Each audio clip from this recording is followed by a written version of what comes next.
এইভাবে ডাল রান্না করলে প্রত্যেক বাড়ি হবে পারফেক্ট। আর যে কেউ এই ডাল রান্না করতে পারবে, এতটাই সহজ আর এতটাই সিম্পল। তাহলে কথা না বাড়িয়ে শিল্পীর রান্নাঘরে আজকে শুরু করছি একটা নতুনত্ব ডালের রেসিপি। আর এই ডাল রান্নার জন্য প্রথমে আমি নিয়ে নেব 1/3 কাপের 1 কাপ মুসুরির ডাল আর মুগ ডাল আর রহর ডাল। যাদের কাছে রহর ডাল থাকবে না তারা রহর ডালের জায়গায় ছোলার ডাল ব্যবহার করতে পারো। এরপর ডালটাকে পরিষ্কার করে ধুয়ে 30 মিনিট জলে ভিজিয়ে রেখে দেব, যাতে ডালটা বেশ সুন্দর ভিজে যায়। আর ডালটা ভিজে গেলে পরে ডালটা সেদ্ধ হতে বেশ ভালো হয় আর বেশ সুন্দর সফট হয়ে যায়।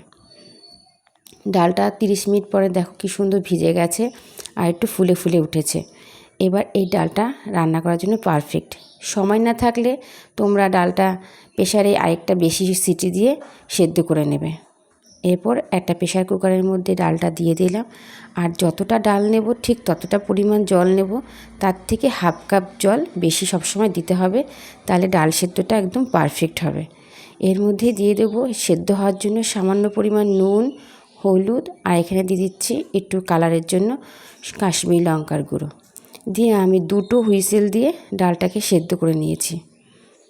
দেখো ডালটা কি সুন্দর সেদ্ধ হয়েছে, একেবারে গলে যায়নি, কিন্তু একটু ফাটা ফাটা বেশ সুন্দর হয়েছে।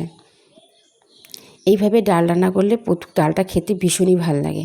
এরপর ডালের মধ্যে আমি 2 কাপ পরিমাণ জল দিলাম আর দিয়ে দিচ্ছি 2টো মিডিয়াম সাইজের টমেটো একটু কুচি করা। এই টমেটো দিয়ে ডালটাকে বেশ ভালোভাবে ফুটিয়ে নিতে হবে, যাতে টমেটোটা পুরোপুরি ডালের সাথে সেদ্ধ হয়ে যায়।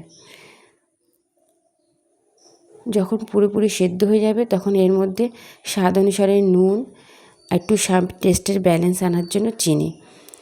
যেহেতু প্রথমে আমরা নুন দিয়েছি, এর জন্য দ্বিতীয়বার নুন দেওয়ার সময় একটু বুঝে দিতে হবে।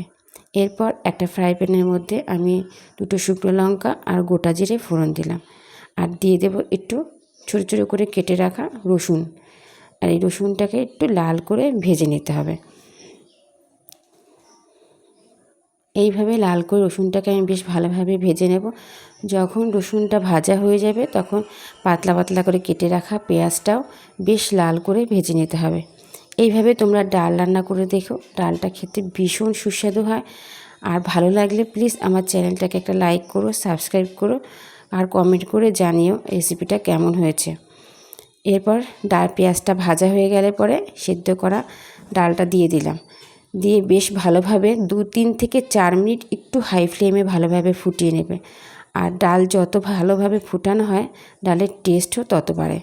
এবার আমি একটা ডাব্বা হাতা দিয়ে একটু এইভাবে নেড়ে দেব 1 মিনিট মতো, যাতে একটু ডালটা ম্যাশ হয়ে যায় আর সুন্দর একটা গাঢ় ঘন হয়ে আসে। সবশেষে ধনেপাতা ছড়িয়ে নামিয়ে নেব। এইভাবে বন্ধুরা একবার ডাল রান্না করে দেখো বাড়িতে, খুব সুন্দর হয়। গরম ভাত বা রুটির সাথে দুর্দান্ত লাগে। ভালো থেকো, সুস্থ থেকো, আবার দেখা হবে নতুন কোনো রেসিপির সাথে।